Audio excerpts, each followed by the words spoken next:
Hey everyone, welcome back to another episode of the Thunderstock Show. This is the EOS GWC season where we're talking about not just working in your business and hearing the story, but what it means to work on your business and who are the ideal people, not just for your team, but to work with. So GWC is Get It While It Has Capacity. Can't wait to talk about that with Mike. Mike is for the last about 3 years certified EOS implementer. He's also certified PCC through ICF. We'll get into that, what that means. He spent time as a Vistage chair. He's a prior guest on the show, covering Bears fan, as well as a lot of other things, uh, and author. Mike, thanks for coming on the show, brother. Hey, man, thank you so much for having me. It's truly an honor. So one of the things that we discussed last time was you are a refugee of corporate America. Oh, yeah. For anyone that missed that conversation, what do you mean by that? What did you finally do when you got out? Yeah. So, what I mean by that is I worked in corporate America for close to 25 years, and I just never felt like I fit. And I was successful. I had a bunch of cool gigs, but, you'd always get to this plateau where, it just didn't feel like you. And, I worked for 4 different organizations, wash, rinse, repeat. All of a sudden, I'm a slow learner, and I realized it wasn't for me.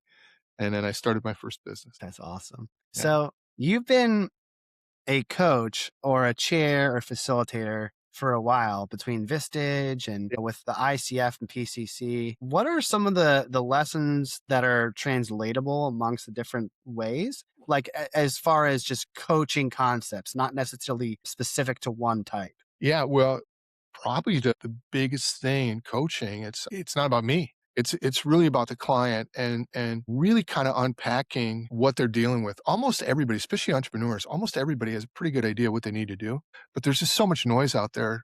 They get caught up in it. And so what you're doing is you're just removing the noise from them so they can actually see for themselves. But there's this great quote, the truth is always discovered, never told. So really what it is to have them discover what it is that they need. That's really the skill in coaching. Yeah, that's so. I love the idea that it's more about them than about you. And I think for some people that were amazing athletes, Yeah. um, it, they don't always translate to being the best coach, right? And I think that applies to anything. But Yeah. maybe there's some people that were just steady Eddie, just loved the game, that became amazing coaches. Well, I think the greatest example about the coaches, there were two guys, there was similar era. Charlie Law was one, and probably not too many people knew him. He was a backup catcher for the Kansas City Athletics, and Ted Williams, right? Ted Williams, probably the greatest hitter of all time. Ted Williams was brutal as a coach because he expected everybody to be able to do what he did. Charlie Law was a lifetime 234 hitter, and he's the guy that guys like George Brett and Frank Thomas, credit for them becoming great hitters. Yeah, So, and yeah. speaking of baseball, reminds me of the movie Moneyball with Billy Bean, where Yeah. they had that record for a long time. I don't know if it still stands today for most wins in a row. And one of the key people on the staff wasn't even really a baseball player; he was just a fan. He was a quantitative Yeah. analyst. Yeah. Well, So and I think that's what it is, if you're not great at something you do, right? You're gonna be taking different perspectives because 'cause you're gonna look like, "How can I get better at this? How can I do it?" Where if you're just naturally great at it, you may be a bit unconscious and just be, knocking it out of the park just because 'cause you're Michael Jordan or someone like. yeah, and that's such an interesting segue because there's been times where I've talked to people going back to the business analogy that have just like the majority of entrepreneurs I've talked to, Mhm. whether that's, someone like it's a business coach or an implementer or a fractional executive, it's not their first rodeo, right? They've done other stuff. They've either had prior career or prior businesses. And most of them have learned through a lot of the things they didn't do right. Very few have had it come easy where it's just been like, oh yeah, I just opened up my shop and clients came in and flood the door. Right, right. So what are some of the lessons that you learned from working in your business, whether it's coaching, facilitating, etc., that now that you're wiser, were essential in helping you to sort of separate, making a difference between working in the business or having that nearness to everything to Mhm. working on the business and having that bit more of a coach's mindset to seeing the whole picture. Well, I think a couple things. Number one is failure's not fatal. Hmm. So, failure is essential, and all it is, it's not failing, it's winning or learning, you know? That was an episode in Yellowstone. I thought it was brilliant. It's you're either winning or you're learning, and every time you drop the ball, every time there's a problem, it's an opportunity to learn something. So I think that's one of the biggest things. And I think the other thing is the biggest danger of any leader is an addiction to perfection. And so it's better to take action that's not perfect than it is to sit there and be brainstorming for 17 weeks, you know? So Yeah, especially in entrepreneurial firms, because it's through engagement that you really, because it's a continuous improvement. There's no arrival. There's never. no arrival. It's really interesting. I was thinking, what is the common thread that goes through all of my clients? They're all gritty, and they're all getting stuff done through just working their butts off. And if you think about it, the future's completely uncertain. We have no idea what it is. So to think that we have answers is really pretty foolish. No, I couldn't agree more. And to make an analogy with whether it's a marketing campaign or a salesperson in a conversation, it's like if someone doesn't win the sale and then they talk to their sales manager or coach, I'm like, I don't know. But it's like, well, what was the objection? Like, why didn't they want to do it? And Yeah. then you can handle the objection for the next time or come up with a change or change your product or change your offer. Same with marketing. It's like, oh, this campaign didn't generate any leads. Okay, well, what did it do? Like, who'd you do it to? What did Yeah. then by doing so, I talked to a guy who did 1,000 different ads. And on the 1,001st, he became like that was the major hit. And then they grew their company exponentially. But Mhm. it's like we didn't fail at 1,000 ads. We just figured out a thousand ways not to market the thing. Right, right. And that's what I mean by it. The most important thing is just keep going, keep engaging, get up the mat. Whining is not allowed. No, and we touched on this. That's a perfect segue into the next thing I wanted to ask you about, which is the GWC filter, the Get It One Has Capacity filter. As an implementer, you use this tool to help people understand who belongs on the bus Mhm. in what seat in an organization, their accountability chart. I kind of like to look at the frame from a marketing lens of who belongs in your session room, like who's a good fit for you. But GWC are each unique things. And wanted, I feel like wanted is, who not only like who's aware of the pain point they're in and the thing that you help them with, but also like who is best, is most attractive or likes you the best. So we'll start there. Like what types of clients over the years you work with um are most like I'm not sure why, but most of my clients are pretty passionate folks. They're pretty gritty, like I said earlier, not the most patient people in the world. And high quick start. some of them, you'd be surprised. A lot of my clients are actually really, really high fact finders, Okay. but impatient fact finders. Like they want to cut through it pretty quickly, but they want to, Mm, and it's interesting. I think that's why I'm a good compliment for them because I'm a quick start, right? And I don't really care about the facts, but that helps me see, and reflect back to them. But I think the guys I work with best they're just honest. They want it. They want to be successful. They're really more afraid of the status quo than they are of change, and they're really committed to something that they know they can't do on their own as they are right now. If that makes sense, mm, you know? yeah. Now that Eh, makes sense. So then what's the difference then? So when we go to the GWC analogy yeah. to those that get it, like let's just say, they became a client, like who are the ones that have the most success? Like what traits do they have in common? Their relationship to fear is one that fear doesn't stop them. Okay. So Motivates them. they don't make excuses, right?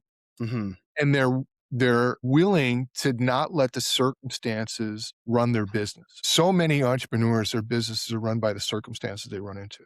So they're constantly in some version of reaction. And the way you can tell that is you start talking to them and they'll say, yeah, I like that idea, but let's start in 6 months from now. Why? You Yeah. know? What's going to change if nothing changes? Yeah. And what it is, it's confronting. The whole idea of doing EOS is confronting because it can occur like a lot of work. And really what it is, it's no more work. It's just changing the way you do work. Mm. Right. There's still the same amount of time in the day. It's how do you Yeah. structure your calendar, Yeah, brother? how do you structure it? How do you Yeah. yeah, that's all it is. Yeah. That's actually an interesting frame because, you know, people think that. Well, we'll go ask you about capacity next because that's something we talked off camera. You said that's actually sometimes the toughest part Mhm. is people having capacity to really commit. So Yeah. let's talk about that. What is it about those that just nail it? Where So, capacity is really interesting, man, because it's multiple layered. There's intellectual capacity, right? Like how much can they really take in, and what can they really handle? There's emotional capacity. How much pain can they endure? Because let's mm, be straight, man. There's pain. there, oftentimes the emotional pain is sometimes the scare. I would say the scariest. Obviously, it's an Yeah, emotion, but it's yeah, sometimes the most daunting. yeah. And then there's the time commitment. How much energy does someone have? Can someone, put in 15 hours to 18 hours when they need to, or someone like done at the end of 6 hours? You know, Mm, most entrepreneurs are a little bit psycho, so they'll go a little further. yeah, I can relate. But, yeah, but really it's the other thing. And what's their capacity to be with the unknown, you know? Because we're always trying to put things in boxes, you know? One of the things we're dealing with is we've got a culture that's pretty comfortable. How uncomfortable can you be? And it's in that discomfort that really the opportunities show up. It makes sense why one of your core values, things you're seeking as gritty people, because in order to have the capacity required to hit big, hairy, excuse me, audacious goals, you gotta have that next gear, right? You have to be able to put it in a level when needed. I don't think, and I think to your point about the emotional capacity, I think there's some people that have more in them, but if they're feeling a certain way about their business, if their average emotional state is despair or Yeah. anxiety or whatever that negative emotional state is, and they just get that clarity that Mhm. you can help them with, Yeah. well, boom, maybe they just unlocked capacity they didn't know they had in them. Yeah. Listen, I had one client, I'm not gonna mention his name, but just probably one of the most brilliant people I ever met. And when I met him, his company was circling the drain, Mm, and he got it, and it's amazing. They're thriving today. But he got real clarity and he ended up reconfiguring just about everything about his business, Like, hmm. he was unclear with what he wanted to do, and he was going downfield, he was struggling, he was losing money, the truth of the matter was EOS was a Hail Mary, and what ended up happening is he got real clarity with what his real passion was. And now he's in the technology space. Now I am sure by the end of this year, he will be generating $1 million a month in passive income. Wow, talk about a transformation Oh going yeah. from Like from circling the drain. Jeez. Yeah. Well, for everyone listening, if anything, take a lesson in hope. That's awesome. And truly whatever your mind can see, you can create, It's really how do you free yourself up to see that? So it's interesting because one of the things I want to ask you next was like, what are like red flags or people that aren't a good fit for Uh, either not just EOS, but like to work with you. And, mhm. and typically people, this story is interesting because some people are like, oh, well, if you're spiraling the drain, I'm not a miracle worker. I'm not helping you. But that didn't seem to stop you from working with this person, giving them clarity and then kicking it up. So what would be a red flag? What would be someone that's not a good fit? Uh, a red flag, I'll tell you a red flag for me are people who show up late, right? That miss meetings, cancel meetings, that type of thing. That's probably my number one pet peeve, biggest. And listen, I get things happen, but you've got these rescheduling junkies out there, you know? Yeah. If it becomes a habit, right? Yeah. So that's like the biggest one. I think if they don't ask questions while we're talking together, there's really not a lot of interest. If they think they've got it all handled, they're just looking for a fix for this one particular thing. None of us have it handled. There's no arrival here.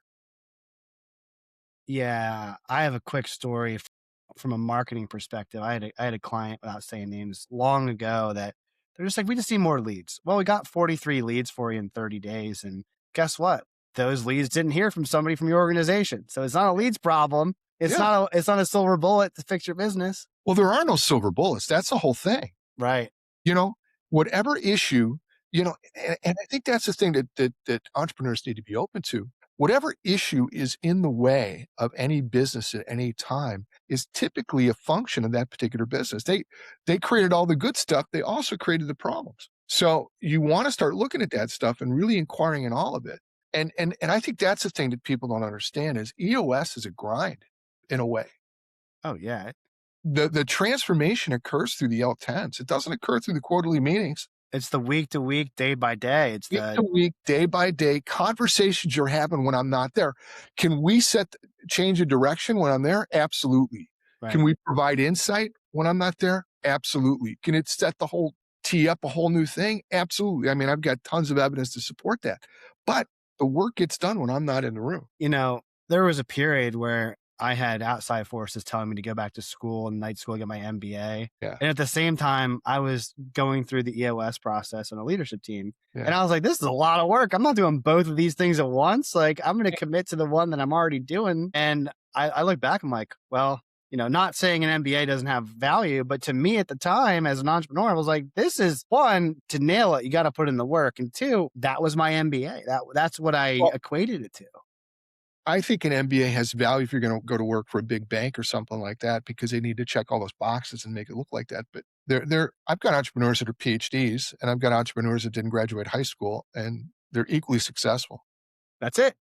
Yeah. So I love that. Now, you said something before how you like working with companies. EOS can do, was it 10 to 500 employees, like I think they teams? say 10 to 250. 10 to 250. But you like to work with like 20 to 100. Is that because that they're more nimble or agile, or Yeah. why is that? Well, what happens? So the hardest thing with EOS is when you start going through the layers and really Mhm. driving it down. And typically the lowest level is the level that interacts with your customers too, right? So I,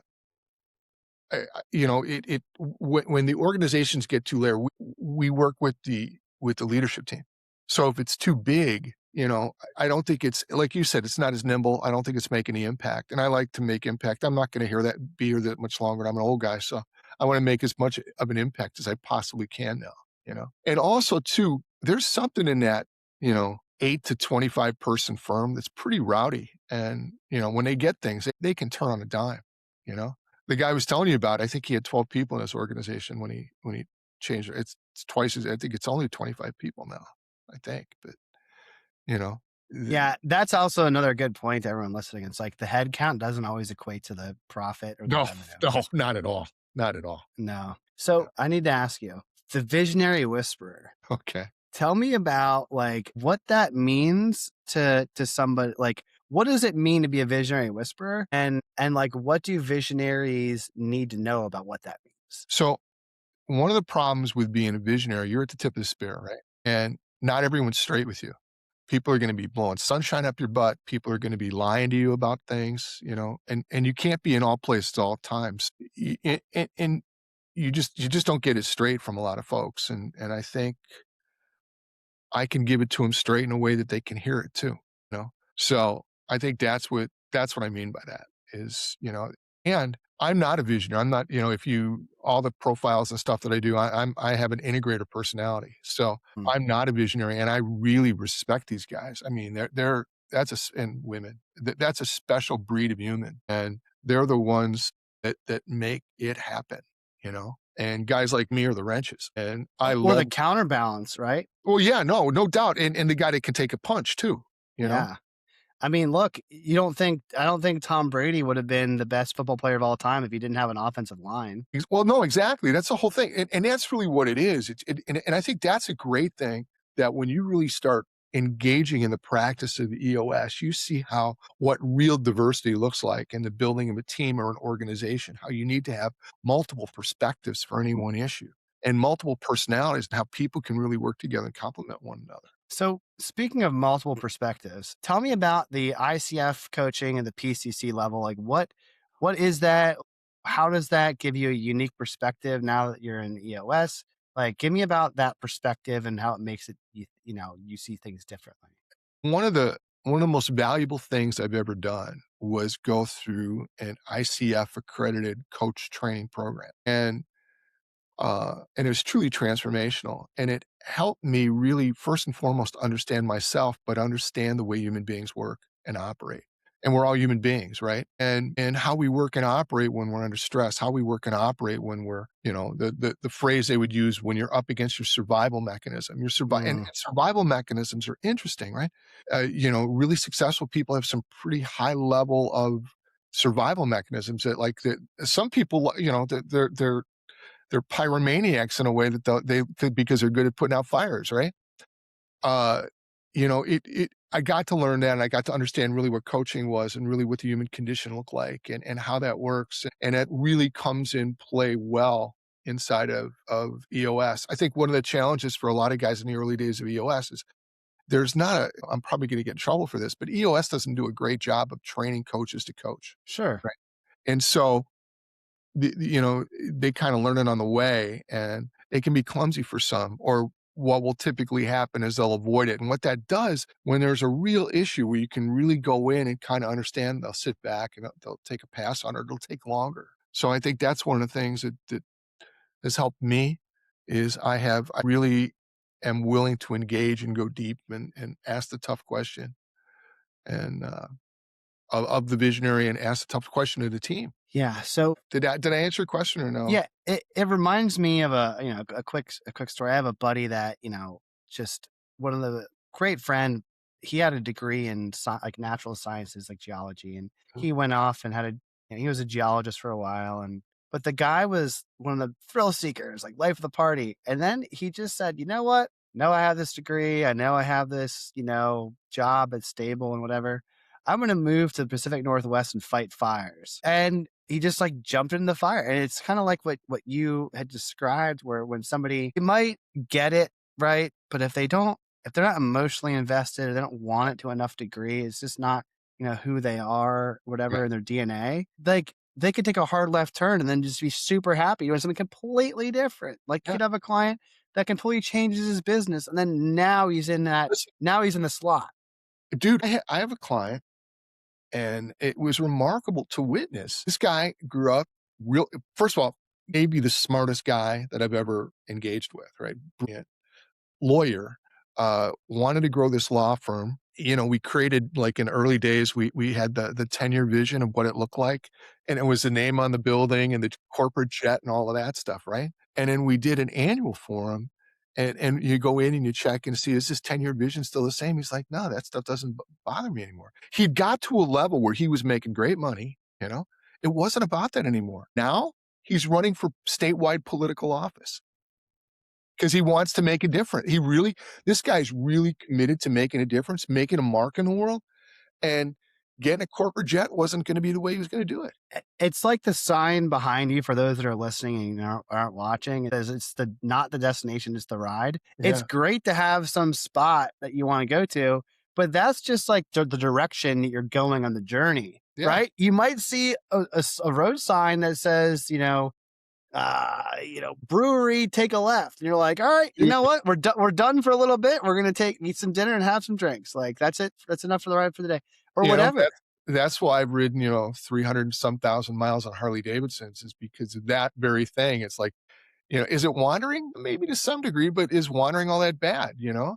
It's Yeah. intentional wandering. It as as long as you're going in the right Yeah, direction, exactly. I think. So one of the key concepts I want to discuss with you is the difference between working on your business versus working in your business. And what are your plans for this year to work on your business? Very different than working in your business. I think so. You're talking about me and my business, right? Yeah, yeah. Yeah, so last year was a weird year. I had a couple of health issues, and I've never had health issues in my life, and now I have health issues, and I had to deal with that, and so it kinda changed a few things, but what I did was put all my attention on just, like, serving my clients, and I just witnessed remarkable breakthroughs and actual transformation of businesses and people inside these businesses, right? And so what I really believe more than ever, like, I've become a zealot about it, is EOS really works, and so I wanna bring it to as many people as I can. I wanna get it out there, and I wanna have people engage in it and have it work, and that's really what I'm committed to. Before it was like, "Oh, this is what I do."